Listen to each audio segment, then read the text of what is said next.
told me she was building a ship.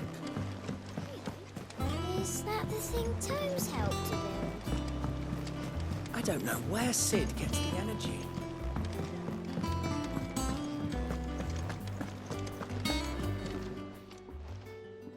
I got your note. You think something's wrong with Torgel? So you can read. Congratulations. But I didn't say I were wrong with him. I said something weren't right. He's not been eating me treats. He used to love cracking the bones from Molly's boiled brown, but now he won't so much as look at them. Didn't like him. Which is why I'm of a mind that his mind's on something else. You've not been working him too hard, have you? No harder than usual. Is that it, boy? Do you need a rest?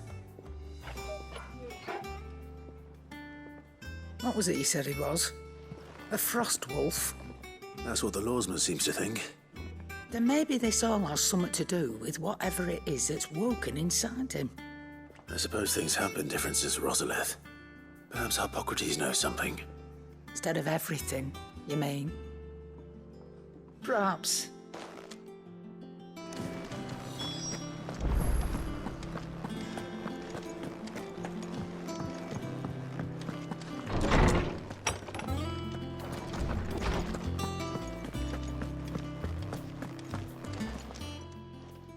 Lawsman, I need to ask you about Torgel. Something's not right with him. He isn't ill, is he? I don't think so. But according to Lady Karen, he seems to have lost his appetite, which is certainly a new development. She says he's hardly been touching his bones of late, and she believes it may have something to do with what happened at Rosalith Castle. I rather think she might be right, though not about his appetite. All canids are instinctively inclined to crack open bones for the rich marrow that resides within, and I see no reason why a frost wolf should be any different. Accordingly, I suspect it is not a lack of appetite that afflicts Torgel, but a surfeit of it. If we assume that his newfound magics require additional nourishment to sustain, it may well be that the bones Lady Karen is accustomed to providing are no longer sufficient. Frost wolves, after all, habitually prey upon far larger animals, whose bones may yield altogether different nutrients. As to where one might find a suitable substitute, some antelopes that graze the meadows of eastern Rosaria have been known to grow to a size more than double that of their lesser cousins. I don't recall ever seeing any that large. And little wonder. The oldest and largest such creatures rarely leave the safety of the highlands for fear of predators. The last elder antelope sighting I recall hearing about took place near Cressida, and that was long before the village was abandoned. Even so, it seems like a good place to start. Good hunting, Clive.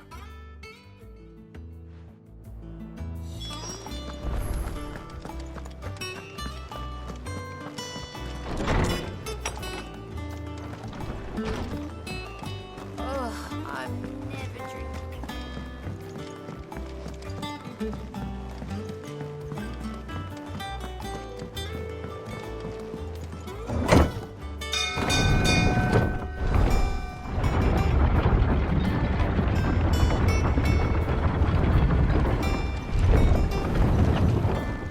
Welcome home, Sid.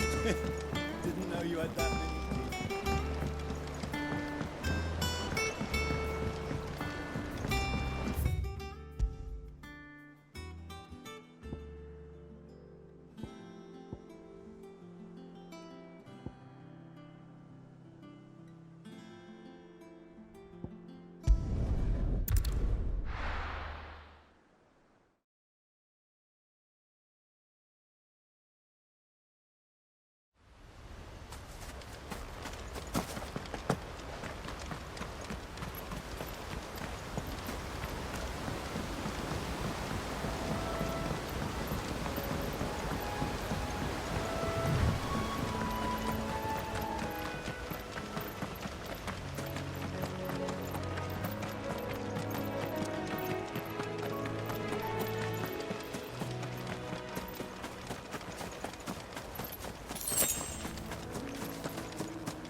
Well, it's certainly quiet.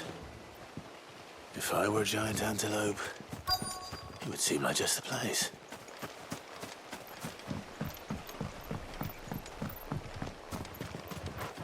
I doubt we'll find one bigger than that. You hungry, Torgel?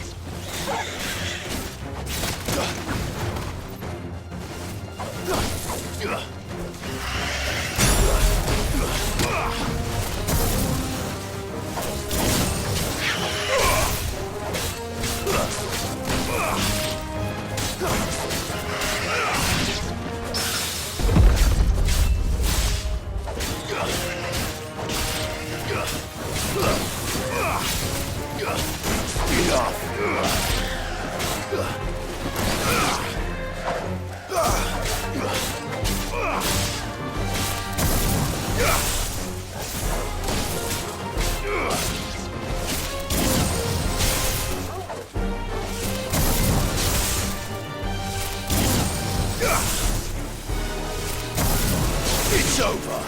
Thanks, boy.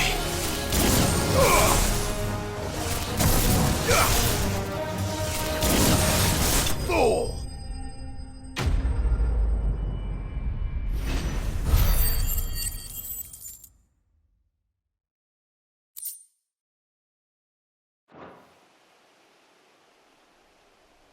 Now,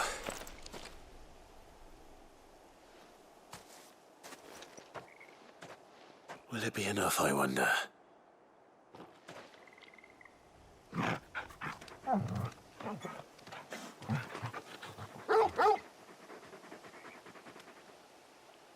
I say that answers my question, which means we owe the lawsmen our thanks. You're just a big puppy, aren't you? A very big puppy.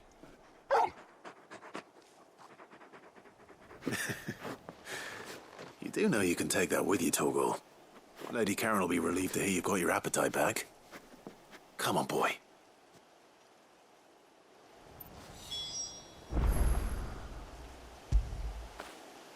Fetch!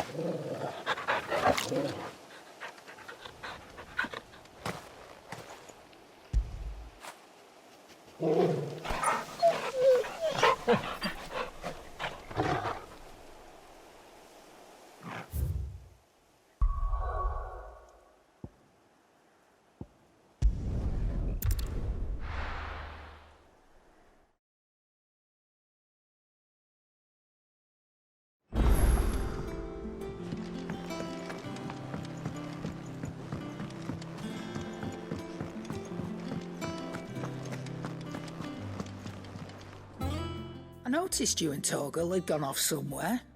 Take him for a walk, did you? You could say that.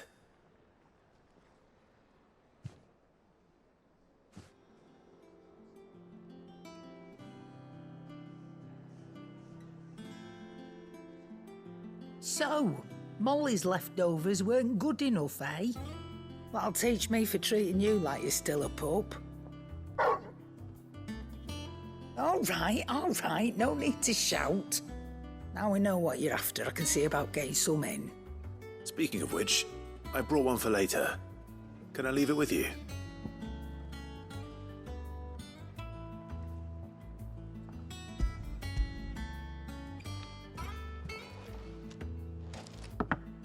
You can, aye. I'm nice like that. In return, you can thank Tomes for me. The bloody know-it-all. I was just on my way to see him.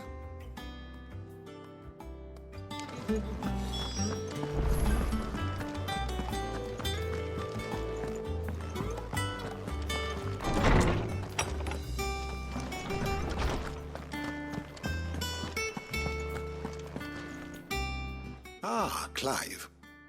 Were you able to locate your quarry? We were indeed, Lawsman. You pointed us in exactly the right direction. And Torgel's been a very happy hound ever since. Very good, very good.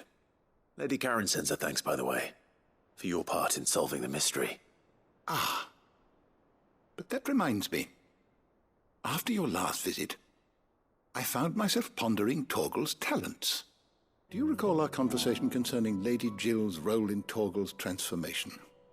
About how she somehow woke the power within him. Precisely that.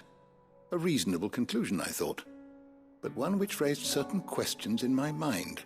You see, the Fenrir of legend served Shiva and Shiva alone, and while the powers attributed to him are certainly impressive, the records imply they are somewhat different in nature to those you described Torgel as having used. What are you suggesting? That Torgel may be the beneficiary of more than one icon's power.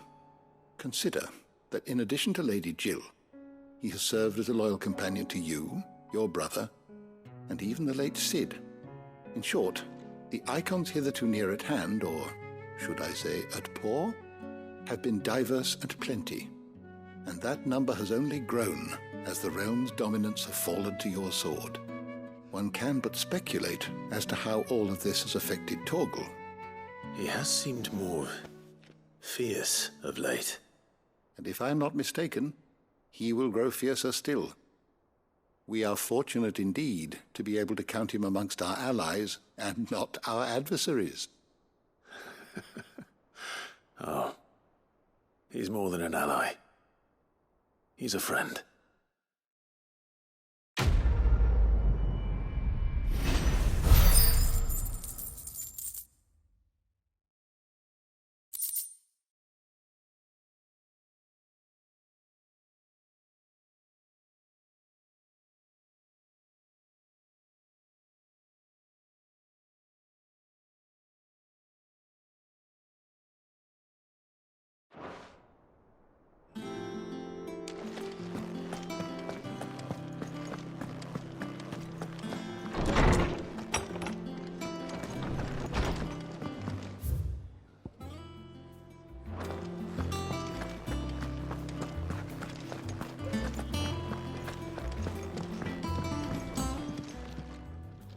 Blackthorne, do you have a moment? Not really, no. This won't take long. I just wanted to ask how you're getting on. August was worried about you, that you might still be doubting your craft, even after learning the trick of that cuirass. Is there something else weighing on your mind? Perhaps sharing your thoughts might help. That bastard's like a dog with a bone. Still, he's got a keen eye, I'll give him that.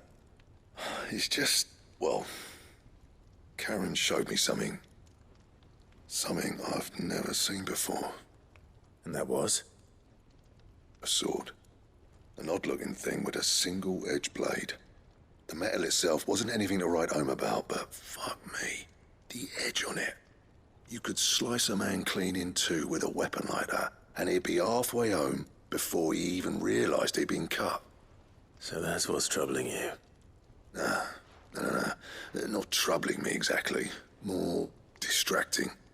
Can't stop thinking, how do you get an edge that sharp? It's driving me mad.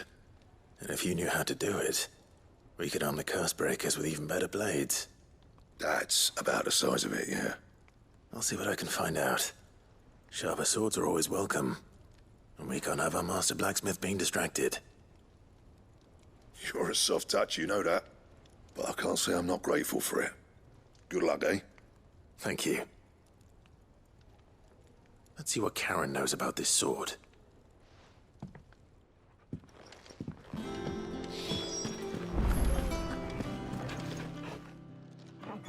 You're looking well, Karen. What do you want? Out with it. I want to know about the sword you showed Blackthrone. Single-edged and extremely sharp. Running around after him again, are you? I suppose I am, yes. But I need to help him find out how to work an edge like that. It's driving him to distraction. Little wonder, I suppose. There's not many like that make it as far as the twins, and those that do go straight into private collections. Which made it nice and easy finding a buyer. Can you tell me who bought it? Where is it now? You think I tell people who my clients are? Suppose you're not likely to go nicking him off me, are you now? Fine. If you stop mooning at me like that. Lord Ignac's the man you want. Dalmekian bloke. Collects weapons and the like. And he's got more money than sense, which is why he's one of my favourite clients. Reckon he'll still be at the inn in Dalamil, where I left him. Thank you, Karen. Oh. And he's a touch eccentric. If you take my meaning. I appreciate the warning.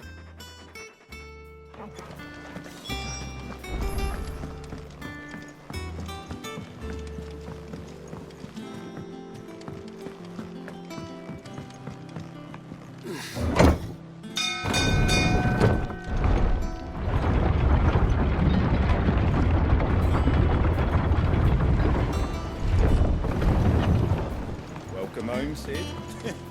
Didn't know you had that many.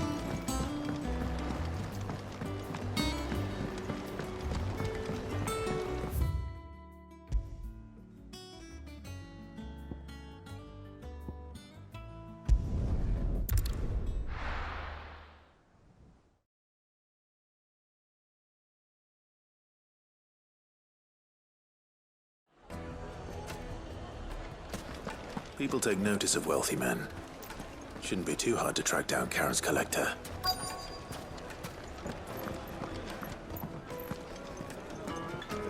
Back again, are you? Any more trouble and you'll be barred for life, however deep your friends' pockets might be. Calm yourself.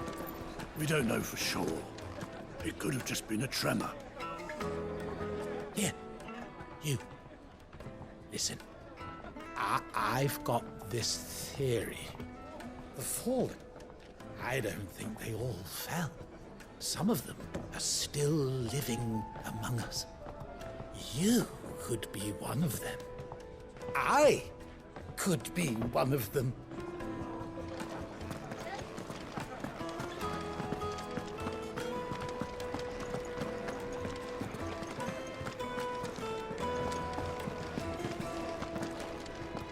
Welcome. If you're hoping for a bed, I'm afraid you'll have to look elsewhere. One of our wealthier patrons has purchased the use of every room, hoping to keep out the riffraff, as he puts it.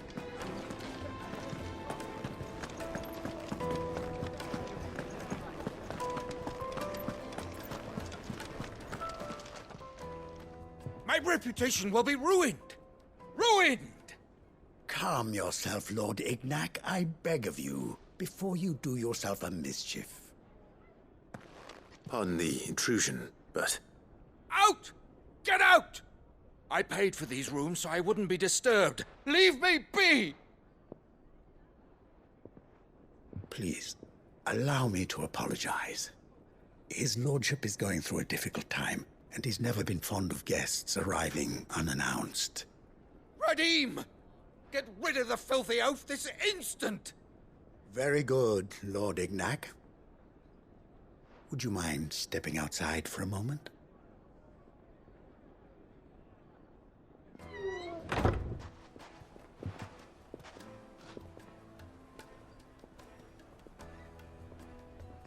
I'm sorry if I've caused you any trouble. That? Oh, no. That's just how his lordship is. Though the morning's events have left him somewhat fractious. He has been dispossessed of his luggage, you see. The thieves also made away with a considerable amount of coin. Coin the innkeeper will soon be keen to collect. I don't suppose a certain blade was among the stolen items. A single-edged sword. It was purchased from a merchant friend of mine. Ah, you know Lady Karen? Yes, I'm afraid it was. Then I'll retrieve Lord Ignac's luggage. But I have one condition. You have but to state it. You are welcome to anything that is within my power to grant. I want an audience with Lord Ignac. A few minutes should be enough. Then I'll be on my way. A condition I would be a fool to refuse. Of course, you shall have your audience. I don't suppose you saw where the thieves went? I did not, no. Though some discreet inquiries made on his lordship's behalf mean that I know where you might find them. The bandit's bed. Every ill-gotten coin in Dalamal is said to pass through that disreputable corner of the Valcroy. And that's where I'm heading. I shall speak to Lord Ignac in your absence, and arrange for an audience upon your triumphant return. That will be very kind of you. Farewell, and best of luck.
Got company!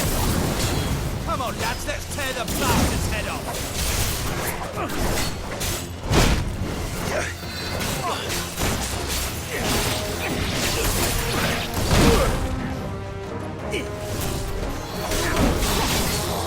You're here.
This must be Ignac's luggage.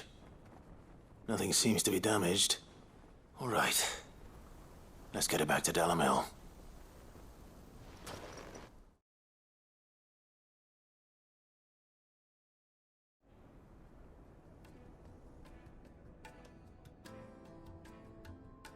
I hear I have you to thank for the return of my effects. What shall I call you, my good man? Wyvern. Glad to make your acquaintance.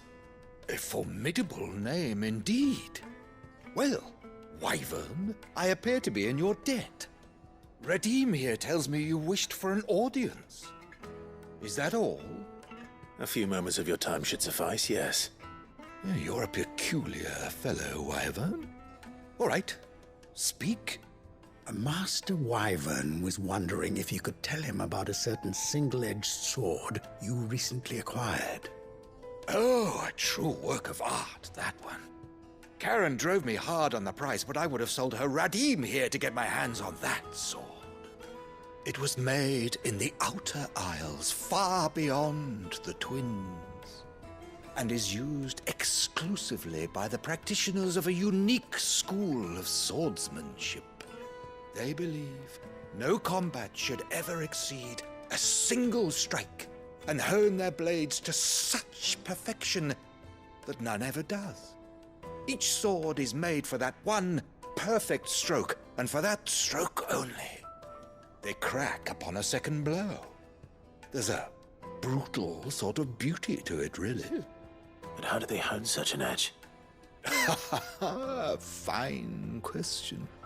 Why, they use a whetstone, of course. Whetstones, rather. A whole array of them, ranging from the coarse to the fine. 10,000 licks with the sharpening stone, then 10,000 more. But it is the final stone which lends the blade its legendary sharpness. A mineral quite foreign to this great realm of ours. And that is the key. The secret ingredient. Wyvern, it occurs to me that my little lecture is hardly equal to services rendered. Take this, together with my regards. The very stone of which I spoke, far rarer among collectors than even the blade itself, and a far more fitting payment. Thank you. Pardon the intrusion, my lordship. However, it is long past time we prepared ourselves to depart. So it is. I am locked in bitter competition with a rival collector of curiosities. I am one step ahead of the unscrupulous scoundrel, but he is hard at my heels. Are there many other collectors out there? Too many to count, but only one do I consider my nemesis. Lord Byron Rosfield, and is a perennial thorn in my side. I can imagine. Farewell, Wyvern, may our paths cross again. Radim, we mustn't dawdle.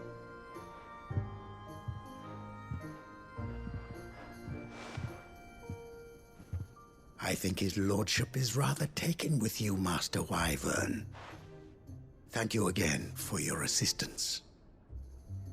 Coming, my lordship. I'll be right there.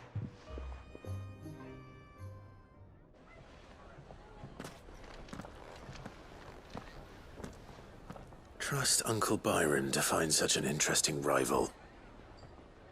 Now, let's see what Blackthorne makes of this whetstone, shall we?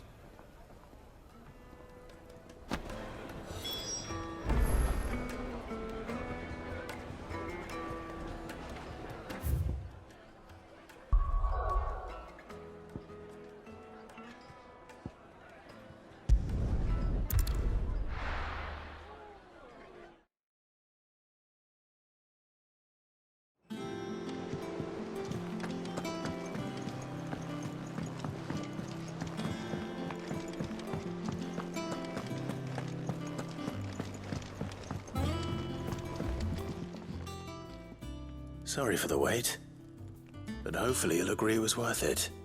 You learned something about that sword, then? I did better than that.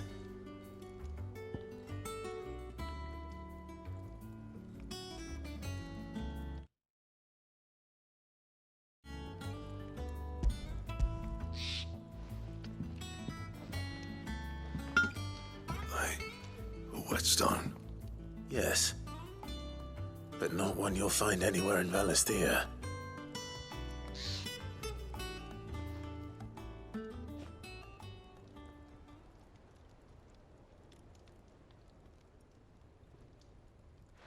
No wonder I couldn't get the same finish on the grinding wheel. One hit and all done, eh? Might not be so bad if all you ever fought were duels. But good luck on the battlefield. Your second opponent would be your last, no matter how good you were. Even so, is there some way it could be used to give the Cursebreakers an edge? I think so, yeah. With this whetstone and the right kind of steel, I could probably even make a twin of the blade that rattled me. But there'd be no replacing this little rock once I worn it down to a sliver. I reckon we get a dozen swords from it, if that. Swords that the Cursebreakers wouldn't know how to wield properly, and that would see them through a single fire piece. Nah, no point trying to copy that thing. Be about as much use as a wax anvil. But finishing our blades with a whetstone this fine, now that's something to consider. And what's finer than fallen masonry, eh? Or more hard-wearing, for that matter. Just imagine it. Good Valisthean steel with an edge as sharp as any found in the Outer Isles. I won't make a copy, nah. I'll make something much better. I'm sure the Cursebreakers will be delighted. Just don't push yourself too hard. Don't you worry about me, sunshine. I've been working day and night since I was half your age, and I'll still be here when you're long gone. Hey, thanks, Clive. I mean it. I owe you one, August too. It's good to know someone's looking out for me. He'll be happy to hear you said that. And I'll see that my debt to you's paid. First new blade I make's got your name on it. You come and find me when you've got the materials. All right. I will.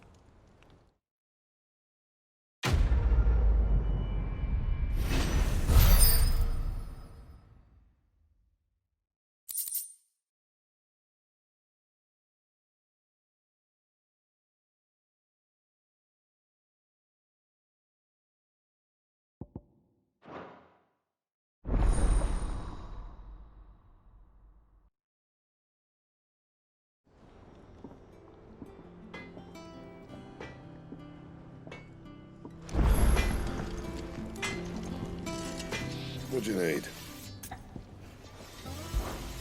What do you want?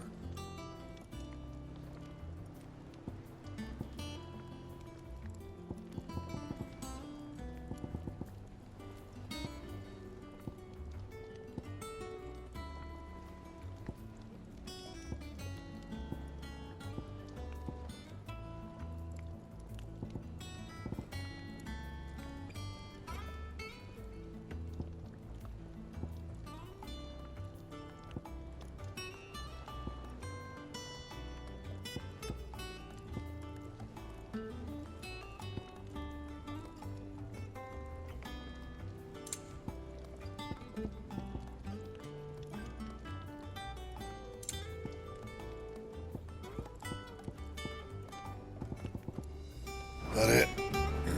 Fine.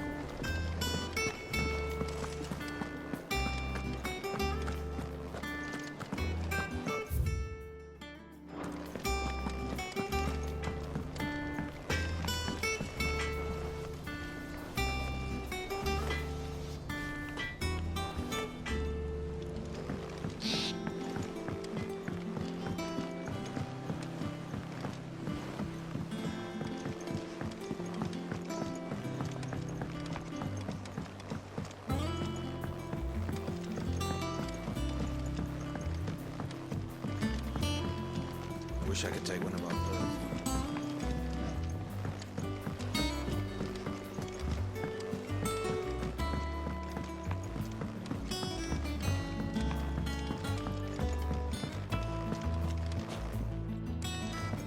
Well, that's it then.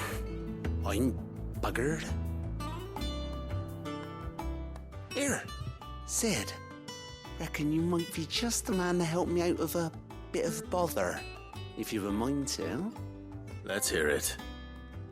Well, it's about this alembic the chief's got me making. Lovely bit of kit it is.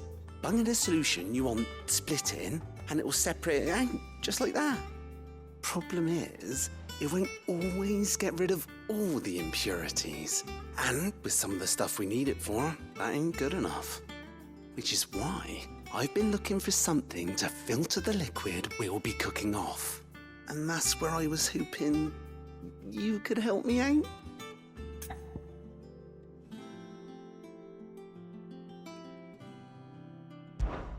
I imagine Ty could get some use out of this alembic too.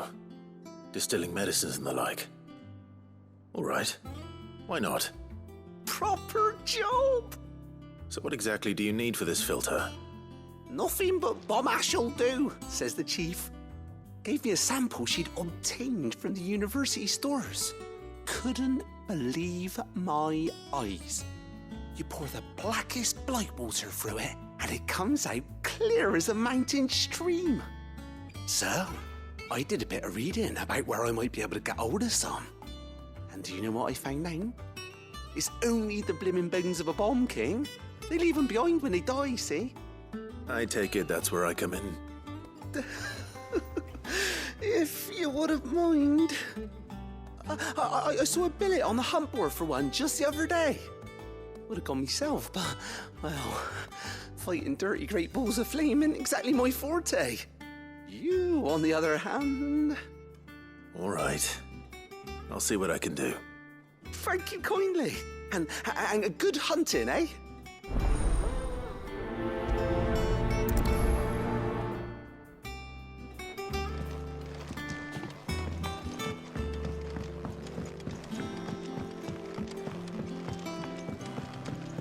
I think Mid might need some help.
Mid told me she was building a ship.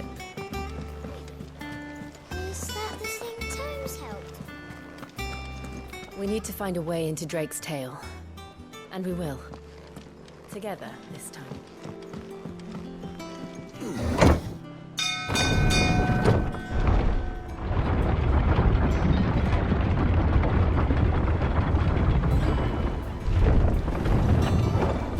Welcome home, Sid. Didn't know you had that many.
Here.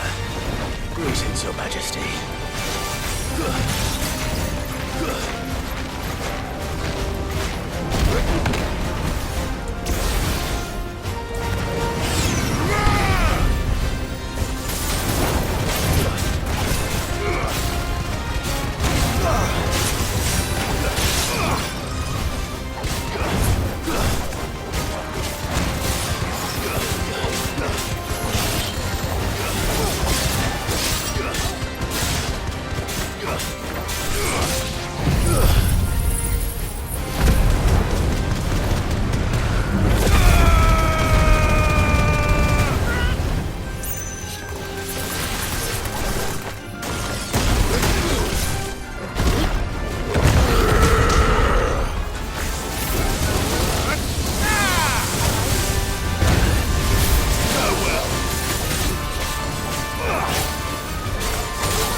Your reign is over. Now to collect the ash. I should probably have brought a bucket.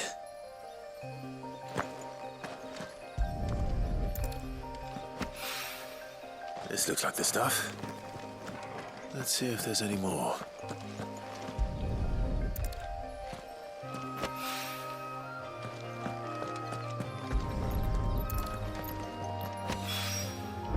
That should do it.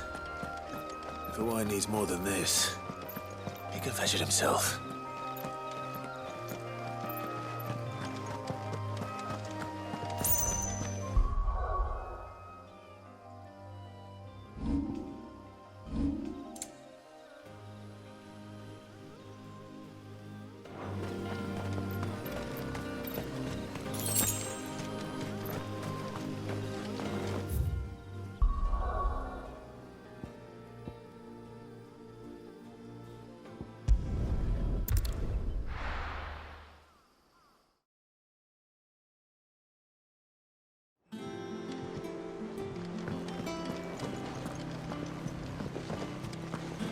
Is that the thing Tomes helped? Mid told me she was building a ship.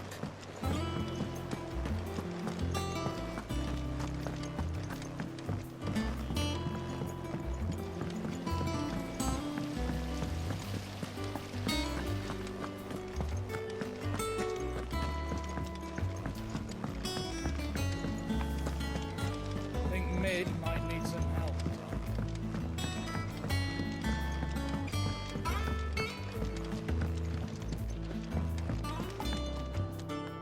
All right there, Sid? How's that hunt for the bomb ash going? I have it here.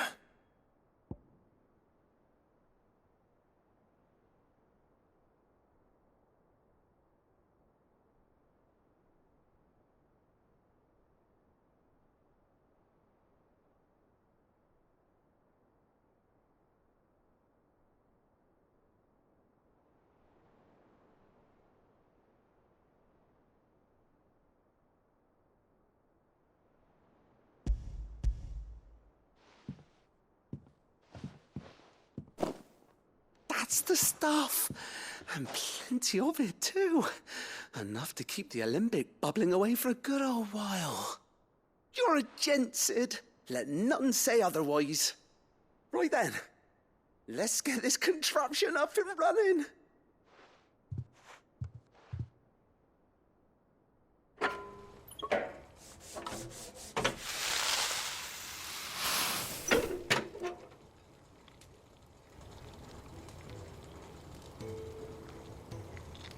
There we have it.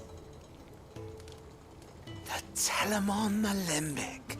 And it works just like the chief said it would.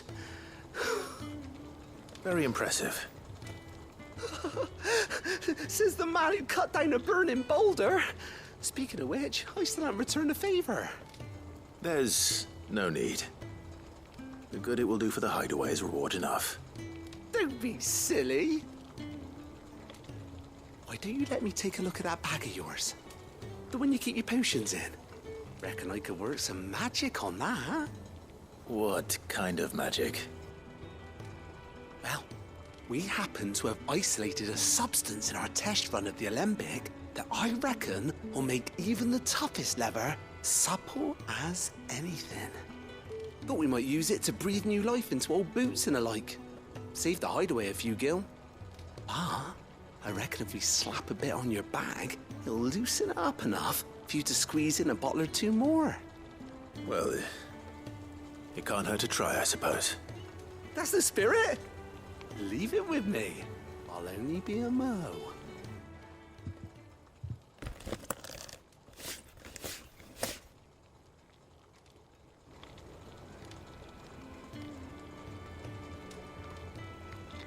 Well, what do you reckon? It certainly feels more flexible. Right? Told you. Thank you. I think. No. Thank you for supporting Mid and the rest of us in our endeavors. Without you, we'd never have been able to discover wonders like that stuff I rubbed on your bag. And I'm telling you, there's plenty more where that came from.